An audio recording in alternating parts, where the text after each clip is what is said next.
కళ్యాణం అయిపోయింది. ఇక స్వామివారికి బట్టలు పెట్టడం అండి. ఈ బట్టలు సర్దుతుంది మా అమ్మ, మా పిన్ని, మా తోడుకోళ్ళు. ముందు రోజే బజార్కి వెళ్ళి అమ్మవారికి 2 జాకెట్ ముక్కలు, స్వామివారికి పంచ, కండువ, తాంబూలము, మామిడి పండ్లు, మల్లెపూలు అవన్నీ తీసుకొని వచ్చామండి.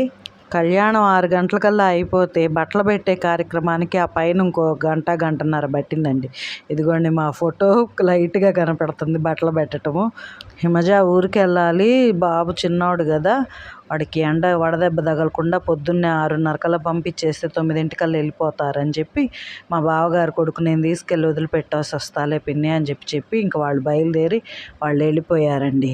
మా బావగారు మా వారండి పక్కనే శివాలయం ఉంది, వెళ్ళి దండం పెట్టుకొని హోటల్కి వెళ్ళి టిఫిన్ చేసేసి ఇంటికి వెళ్దురు.